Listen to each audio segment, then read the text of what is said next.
Welcome to the See Me, Be Me podcast. I'm Nile Henry. And I'm Blair Henry. And we're two brothers who set out on a mission to make motorsport and STEM careers more diverse, affordable, and inclusive. We are the founders of the Blair Project. This podcast series delves into the minds of inspirational individuals who come from ordinary and often humble backgrounds, but through their belief, dogged determination, and never give up attitude, have managed to overcome academic, social, or mental challenges to achieve their dream careers.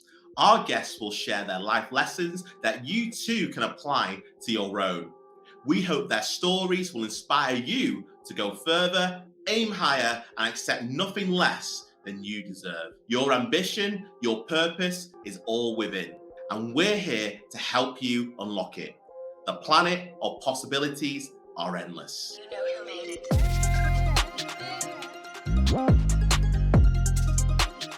Welcome to the See Me, Be Me podcast. Today, we are joined by the co-founder of Colorintech, Ashleigh Ainsley. Welcome, Ashleigh. Hey, how's it all going? No, it's good, thank you. So, Ashleigh, can you tell our audience a little bit about yourself and your background? Yeah, so my name's Ashleigh Ainsley. I'm co-founder of Colorintech. I set it up about 5 years ago after working in the technology industry for, maybe 5, 6, 7, 8 years before that, with the objective to try and get more people from underrepresented backgrounds, particularly ethnic minorities, into the industry.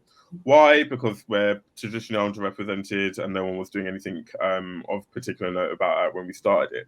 So, my background we can go a bit further into for sure. But that's on the really high level part of it. I wanted to go into your background, Ashleigh, just reading your bio. Could you take us through your experience working at Google, and how did the experience at Google essentially get you started on your journey as an entrepreneur? Yeah, well, it actually starts a bit further back. So, long story short, I wasn't particularly well off at all when I was like a kid. I just was a normal person in like South London, basically. And I remember two things. So I'm old enough to remember when there was dial-up on the internet. So for the younger listeners, before broadband, if that time existed, in order to get on the internet, you had to plug things in. So you had to literally go to a plug socket, plug in a cable, and connect it to your laptop or your computer, and that's how you would connect to the internet. And that cable plugged into where your phone used to go. Yeah, you used to also have to plug in phones. So as a result of that, there was limited time where you could be on the internet or you could be on the phone, but you couldn't be on both. So as a result, I had an hour a day basically to be on the internet, and most of that time was spent basically doing your homework. I was in secondary school at the time. So effectively, what I needed to do, my problem, how do I reduce my amount of time doing homework and increase my amount of time doing gaming and just other nefarious things on the internet? Yeah. So as a result of that, I needed to have technology to help me. I discovered two things. Wikipedia, this is before my teachers knew what it was. It seems a bit crazy now, but it's still an amazing source. Provided me all the answers to my homework really quickly. So I cut down my homework time from tens of minutes to tens of seconds, literally. Just copy and paste out Wikipedia, that was fine. And then the second thing was Google Earth. I remember when they came up with that whole audacious project to literally draw picture the entire world. Now, bear in mind, I hadn't really got on a plane in a long time. I didn't have the opportunity. So I was seeing places I'd never been able to see apart from TV. I was like, I don't know what that is, but I want to do that. Anyway, long story short, I was good at school. Might as well be if you're going to sit there in the lessons and, be there. So I decided to be good at it. And long story short, I managed to get myself some really good grades and got myself into Oxford University. And there I studied geography.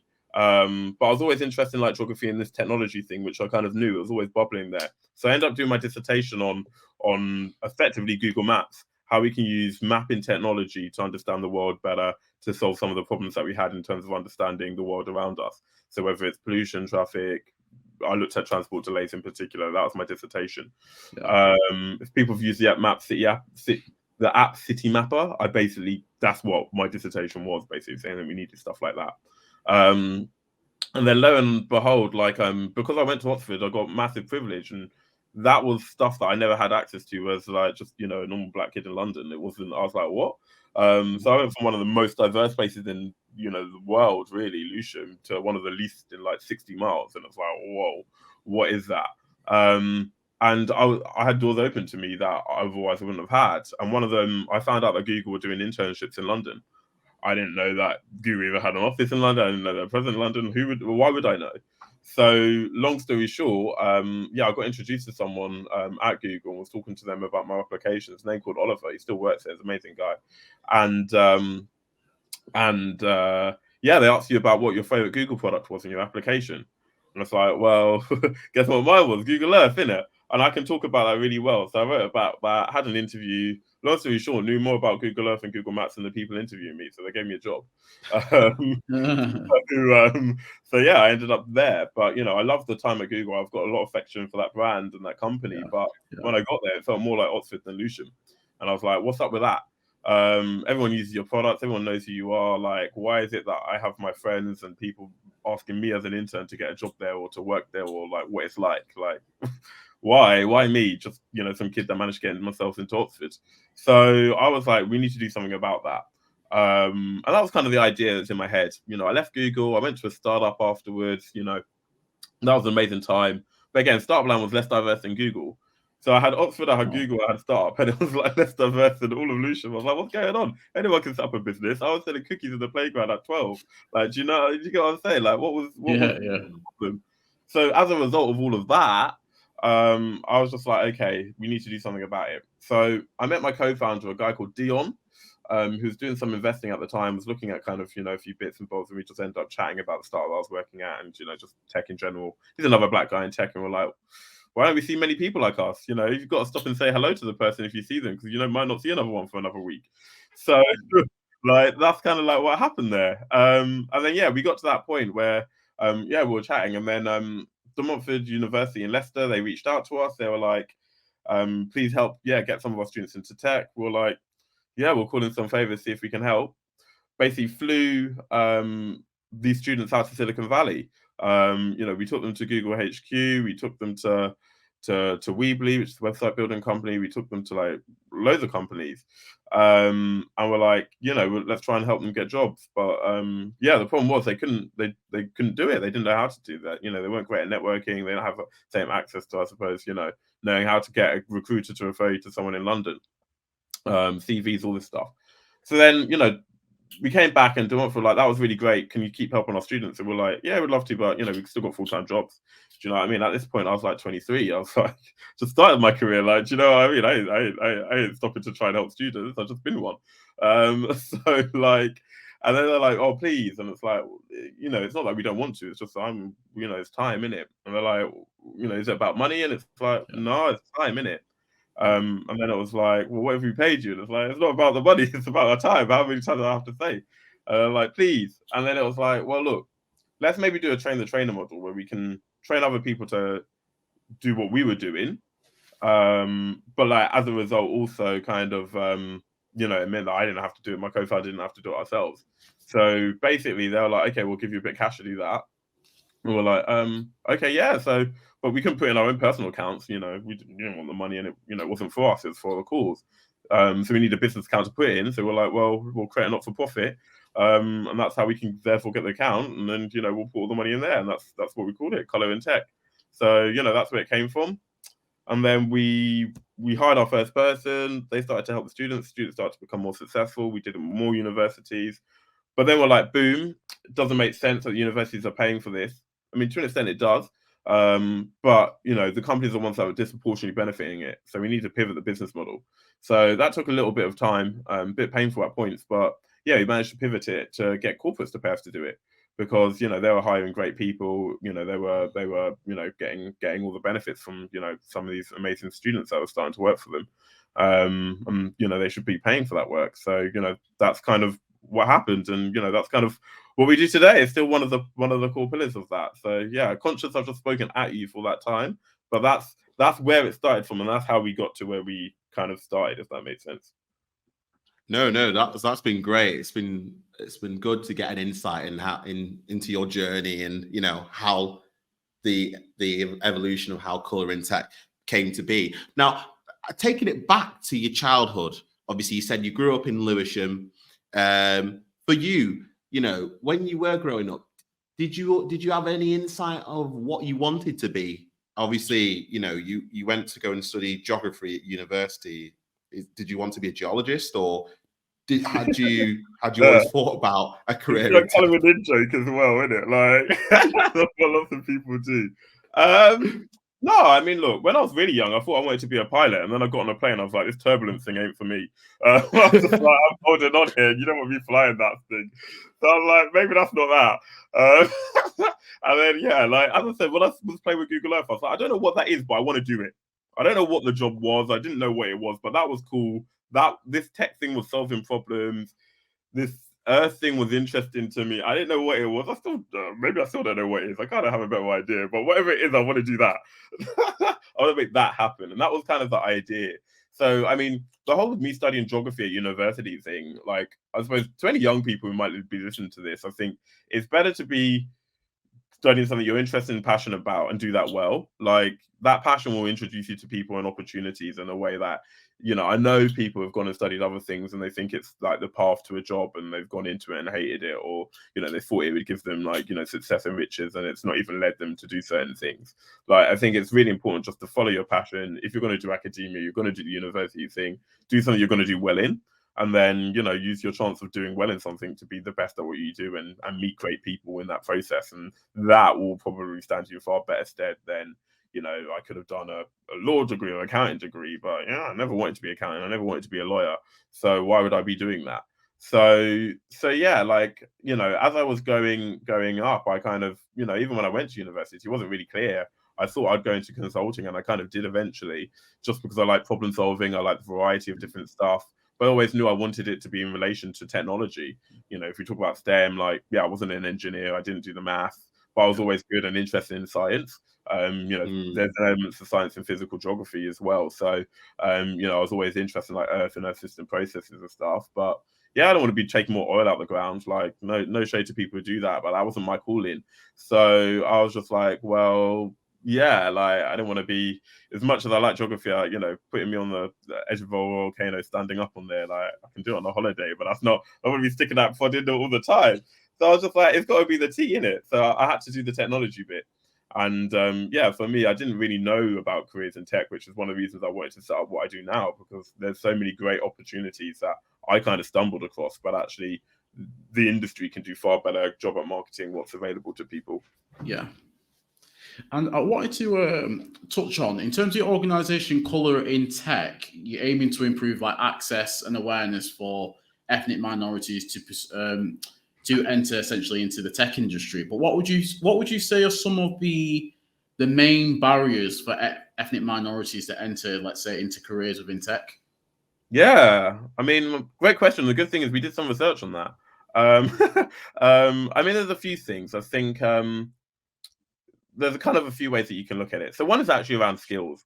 So unfortunately, we are in a society where we can spell out people after 15 years of formal education and they're still not suitable to get in jobs.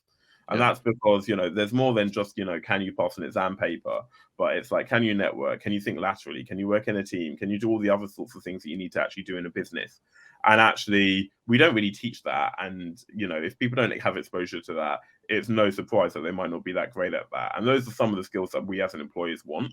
And disproportionately, that affects, people from underrepresented backgrounds, because they have less opportunities to get exposed to people who are in, say, professional environments, or who work for companies who can give referrals or interview tips, etc., etc. So, some of those are like the skills barriers, which is, one of the things that we need to do in the terms of the digital skills agenda. I think part of it's also, well, I mean, I'll call out the elephant in the room. Part of it's been historic discrimination, racism. Like, if you just look at the data which is available, if you've got certain surnames, you're less likely to get called to interview. Let's just be honest about that. That is a factor why some people do not get opportunities and jobs. So, there is that happens as well. And also, as I said, I think the industry needs to do a better thing at perceiving. There are a load of young people, especially, who come out of, say, an engineering degree that might want to move into, say, the tech industry in particular, but don't necessarily know about all of the roles that are available. The companies might not necessarily be in the places that they're looking or hiring from, and people end up going into other things because the opportunities aren't necessarily there. Similarly, like even down to tech apprenticeships, we need to do a lot more to encourage people. You don't have to just go to university to work in certain sectors, and we don't as an industry really evangelize and talk enough about that, and market and do those, and those create barriers to people because unless what was people doing there WhatsApping me because they're like, Ashleigh, how do you get a job at Google? People didn't know. Like, do you know what I mean? Unless how are you meant to know? So if no one's teaching you, we're not saying that stuff up, then it's no surprise that people are doing other things. And as a follow-up to that question, Ashleigh, I see you've set up a virtual conference. It's called the Black Tech Fest. Yeah. Could you speak to our audience more about what Black Tech Fest is? Yeah, so we actually started virtually, but actually it's in person. So it's actually between the 10th and the 12th of October this year, it's in person. We're going to have 5,000 people there. And next year, we're hoping to get 10. So it's the biggest in Europe of its kind. And, why not? Like, if you're going to do something, you might as well do it big. So, the whole idea from that actually was, although it happened in 2020, it wasn't like a response to like what happened at George Floyd and stuff. We had actually announced it and planning it far before that. The reality was it was a response to call for gaslighting. If people want to go back, the narrative around like why there wasn't Black people in, science, technology, engineering, math was that, well, they didn't apply, or that they weren't there, and therefore, companies weren't missing things, and that actually companies were this great bastion of like equality, and it was all a meritocracy, and as long as everybody was, applying and getting in, that it would be fine. And I just called that gaslighting fundamentally because, like, here in my experience, I was seeing people who were literally, trying to get jobs, who had the skills, who would come out in some instances with great degrees and not necessarily have those opportunities. But yet people say, well, it's your fault for not applying. But yet, like, well, when they would apply, they'd never hear back, or they'd get discriminated because of their name. Like, so do you know what I mean? Let's actually, let's call a spade here. That was what was going on. And actually, I think we let, as a society, corporates kind of meander into this thing. And, we talk about ethnic minorities, but it's the same for women. It's only maybe in the last 5 years that, we started to see, what is it? A third of the FTSE now have more than a couple of women on their boards. Well, it's not that women have suddenly become more capable on the planet now, is it? Like what was happening for the last 50 years before that? Like, do you get what I'm saying? These things weren't happening. They weren't right. Do you know? So let's call it out. So, from that perspective, we were like, look, there's a lack of data and it's really hard to find the data. And actually, our first data report, literally, we looked at the FTSE, we counted people, we said, you're an ethnic minority, you're a woman, etc., etc. And then we put that out there. And it got cited for a good couple of years because it's the only data source out there. We were like, well, there isn't a lot of data and a lot of people weren't really that fussed about it. Because as I said, pre-George Floyd, people were like, is it really a problem? Maybe it's not. So we were just like, look, let's just bring as many people together as we can. And great, in the first few years we had thousands of people online. Obviously, it's online because of COVID and the pandemic. And we're just like, well, we actually all exist. We did it for the first year live in person, and we had 3,500 people there.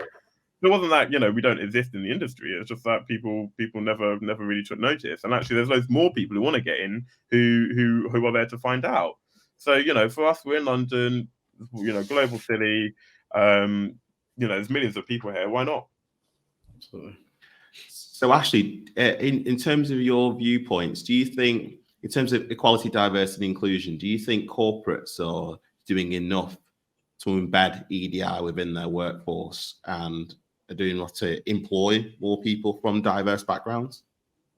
I mean, the short answer is no. I think they're doing more than they have done. So I suppose you have to say some credit for progress. I think in terms of what or why or etc. why I say no, I mean, look at the available data and the stats of where we are, for example, just now. We still do not see, representation in almost all walks of our society in the way that it should be. I mean, you can look at, say, the Premier League and the football clubs and who's managing and running those, all the way over to, our top engineering companies, to the tech companies that are founded. There is a lot more work to be done. And it's not just corporates. I think it's important to say it's not, it's a society thing. As I said, in every walk of life, it's to say, we can't just put corporates in this bucket and say, well, it's your fault. Like, it's not somebody else's fault as well. But yeah, they're doing more. But there needs to do more. I think the challenge that we're at now is like obviously everyone's cutting their budgets, everyone's thinking about what should I do, and it's making sure that people don't lose that momentum. I mean, there's been a lot of like groundwork put in to put people involved, make it people's job responsibilities, to put more programs in place. And some organisations have been quicker to adopt that than others. So there is change, and it's moving in the right direction. But take a look over the pond in the USA. We see increasing activism to try and reduce focus on diversity, inclusion, and efforts. We see people actively saying that these things are harmful or bad or discriminating. And as a result of that, I don't want to call it a fight, because I'm not here to fight people. I just want everything to be better. Do you know what I mean? I'm made love, not war person. Like, do you know what I mean? But there's gonna be a struggle to do that, because there are people who people used to say hiding in plain sight. They're not hiding. They'll actively go and tell you that they're not for that. And we have to have a counter narrative to it. And Ashleigh, I wanted to ask, what are some of the most, let's say, innovative or exciting projects that you've been a part of or you've been working on over the last year? Ooh, one that isn't Black Tech Fest, actually, I'll talk about is our work that we've done with Meta. So Meta, the company formerly known as Facebook, supported us to do some work to support entrepreneurs who are building in Web3. So obviously, when they did their big rebrand and called themselves Meta, they saw this as a great opportunity, as we did, frankly, to get people from diverse backgrounds to build new products, tools, services for virtual worlds. Fundamentally, we see where we are in this world, but there's no reason why. Well, there's lots of reasons, but let's reduce those reasons why people can't necessarily go and do that in the virtual world. So we did a great partnership with them. It's called the 100 Worlds program, and effectively what we said is that we would go and train over 100 organizations to build products, services, tools, technology, services for the metaverse. But those would be people from diverse backgrounds in particular, not exclusively. Obviously, if you aren't coming from one and you still want to learn, we're not going to say no. And I think that's what people get wrong. Like, I'm not here to say no to people who are from majority groups. I want you to be in that conversation. I just also want to help people who aren't in that room as well, where you are as well. So that's kind of how I see that. And yeah, it was super good. So we started by supporting them, lots of hackathon training and workshops, etc. But the really exciting part, and this is one thing that I'm super passionate about, is travel. We actually managed to take them on a trade mission effectively. So we took them to Singapore to help them work out how to export that technology. So it wasn't just like, great, you've got your organization started, or this is what you do. It's like, here's an opportunity to take you to Meta's APAC HQ. We're going to one of Asia's biggest tech events. You're going to meet the High Commissioner and the Trade Commissioner. And actually, we're going to set you up with amazing conversations with fantastic brands to actually help you go and sell that technology to the rest of the world. Because, there are great markets outside of the UK as well. And that was something that, they funded, they supported, and went incredibly well. Some of that stuff is actually still happening right now. We only actually went on the trip to Singapore back in the end of May, beginning of June. So yeah, there's still bits and bobs going on. But yeah, that was something that's super exciting and, just different. And again, this wasn't happening 2 or 3 years ago. This didn't happen, until this year. You've got to make it happen. And, part of that's that stuff. There was no blueprint for this. It's just like, it's an idea I had in Meta's canteen. And it's like, well, let's make it happen then. Ashleigh, 2 questions now in one. The first one is, where do you see the future of Colorintech? And then the second part question is, for a young person listening to this podcast and thinking, do you know what? I'd like to give a shot at becoming an entrepreneur and wanted to almost follow in your footsteps. What 3 essential skills would you say are required in order to do your job? Got it. I'm going to hit the second question first before I forget it, because I'll never remember the first one. So yeah, if you want to be an entrepreneur, I think there are a few things. I think some people kind of see it as this glamorous pursuit, yeah, and that's because that's what people want you to see. Entrepreneurs are marketers almost by definition. You got to sell yourself, your product, your service. So no one's telling you about the time when you're at 11 p.m. doing the emails or payroll, or do you know what I mean? You've got to log in on your holiday because something's gone wrong. People don't want to show you that side of it. So I think part of it's actually having resilience and recognize it's not all roses. I think a lot of people kind of just assume, oh, working for yourself is great. No, it's stressful because every day you don't know if you're going to get a paycheck. You're working every day, all the time, never stop. And for some people, they want to stop.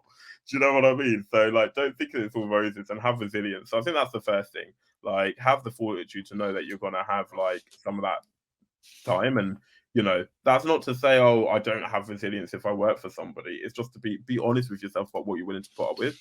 I don't want to do this forever. Like, I'm very open with everybody about that. Like, it's not good for my mental health. At some point I want to check out, get a nice pension, leave at 5. Like, that's fine. Like, be honest with ourselves. That's okay too.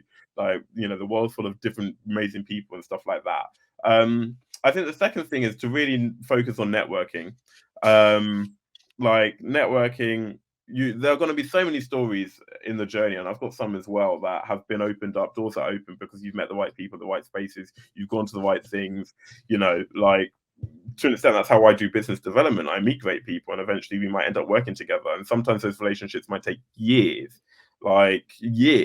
but like, that's part of it. You've got to develop relationships and network with people. And the third is timing. It's not like, right now I think I'm going to be an entrepreneur. Don't force the idea. Like, when we started, going back to the journey, basically someone was begging us to do the work. Like, someone, here's the money, can you do it? Like, that's when I knew it made sense. Yeah, when I saw an email which had more money in a deal with it than my entire annual salary, that's when I knew it was time for me to do this. Like, do you know what I mean? When I saw these things, don't feel like you have to like jump into it. Oh, I'm going to be an entrepreneur. You're going to be eating bread and toast for like 5 days a week because you can't afford other things. It's fine to do 2 jobs at once. It's fine to do these things and work on the timing. And then final question, where do we see Colorintech? I always said I want to build a business that doesn't need me. Remember, I started the journey when I was like effectively 22, 23. I never even wanted to do it. As I said, someone basically begging us to do it and giving us some money before I even started doing it. Like, do you get what I mean? And I still don't want to do it. I already told you, at some point I want to stop doing it. So like, for me, it's about building something that lives beyond me. So that like, do you know what I mean? The mission, hopefully the mission doesn't exist, but it probably will. So hopefully it doesn't need to be the Ashleigh show. I wanted to ask Ashleigh, in terms of, since you've started your journey as an entrepreneur, what are some of, let's say, the habits or best practices that you've picked up on your journey, which has helped to essentially make you as successful as you are today? Oh, well, thank you. I think there are 2 things. Don't get too high on the highs and too low on the lows.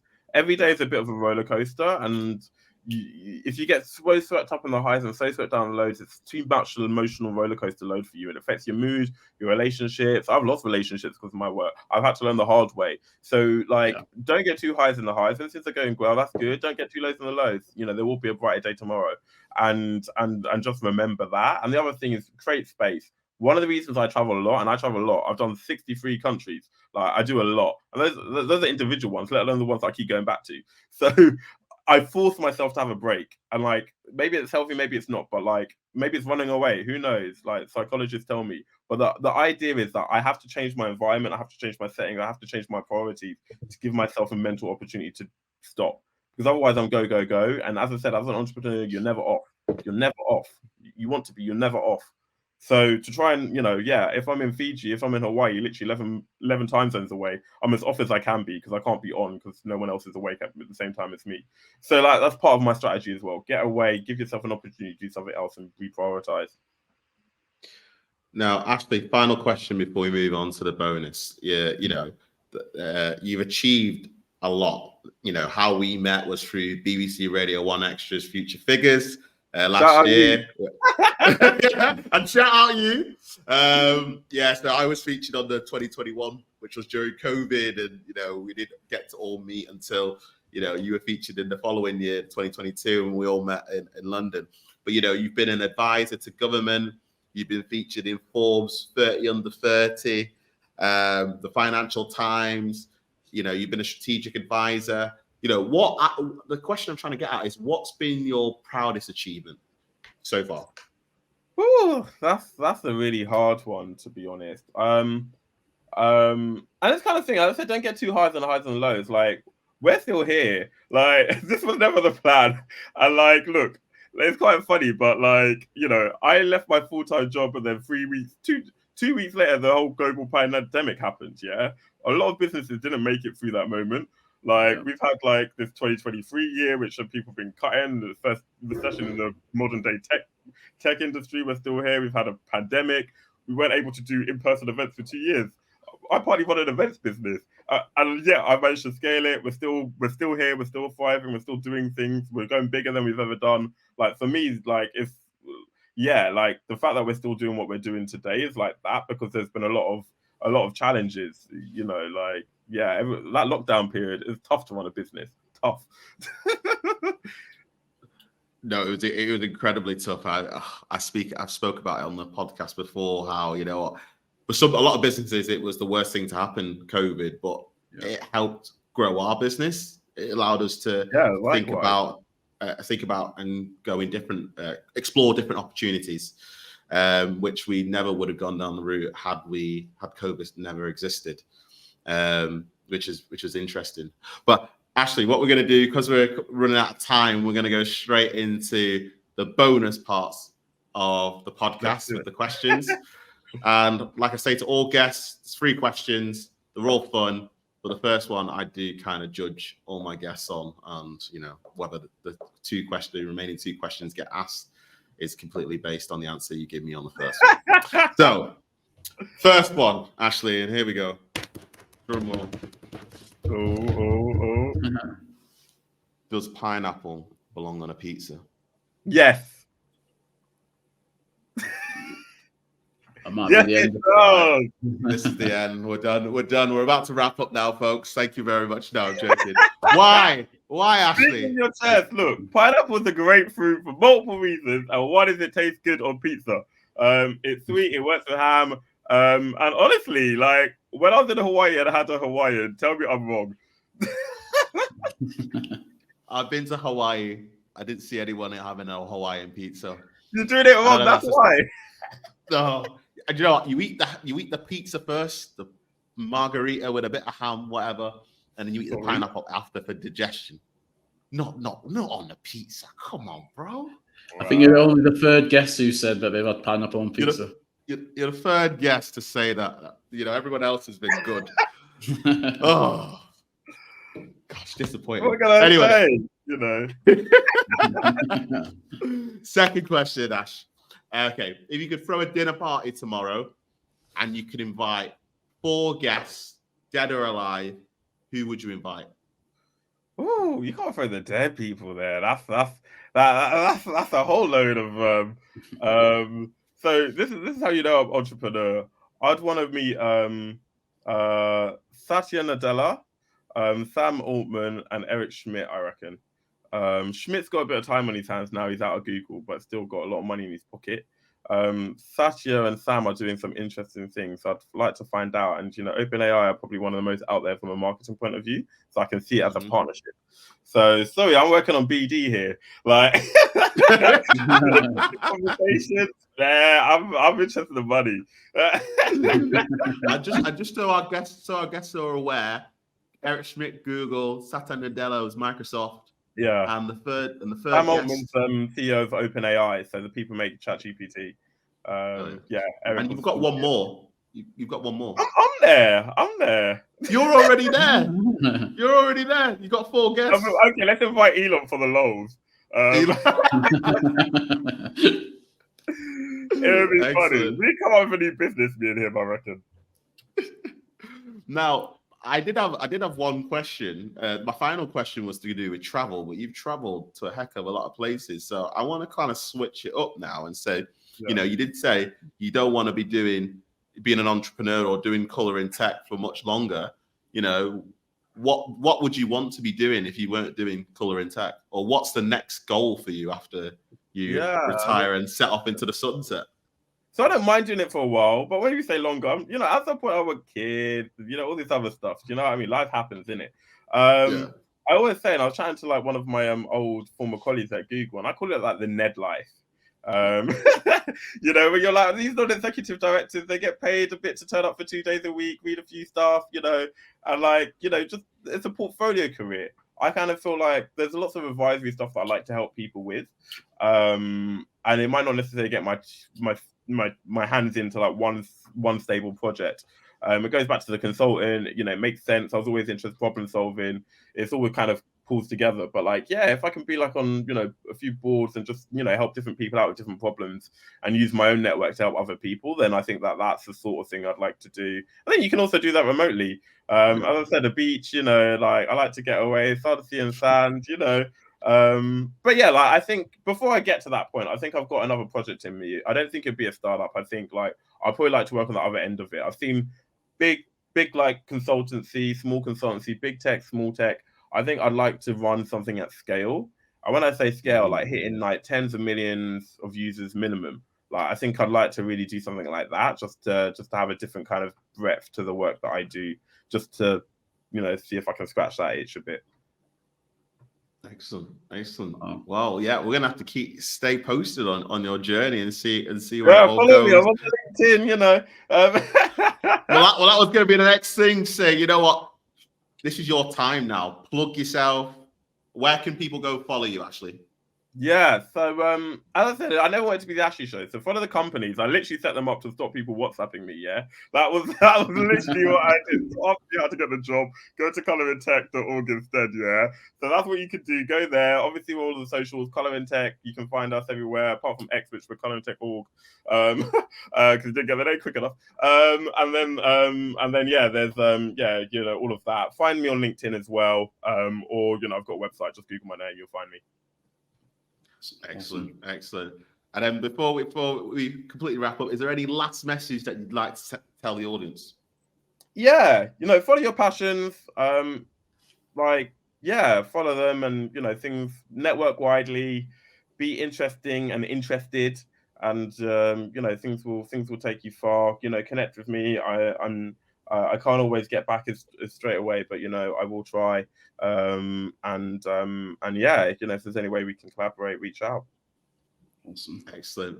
Well, Ashleigh, you know what? I feel like we could get even more information or there's still 4 minutes. Nuts of knowledge out of this. But I know you've got to jet off. So we'll definitely have to get you back on the podcast again, you know, part 2.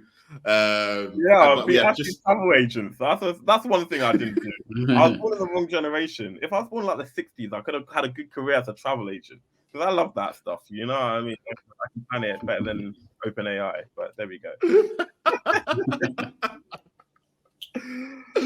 And just saying as well, this guy's got the most awesome Instagram. Like, he's always in here, there, everywhere, jet setting. You know, he said he didn't want to be a pilot because he hates turbulence, but yeah, he's on planes all the time. Boy, fight them fears.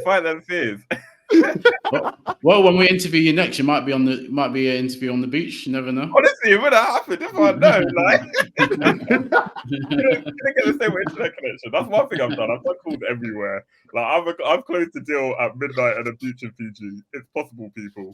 Don't tell anyone it's not possible. Just show them how you do it. Well, you know what? Maybe in a future podcast episode on a plane, like business class. Let's see if we can get that one. Yeah, if you're paying, I'm there. Special sponsorship.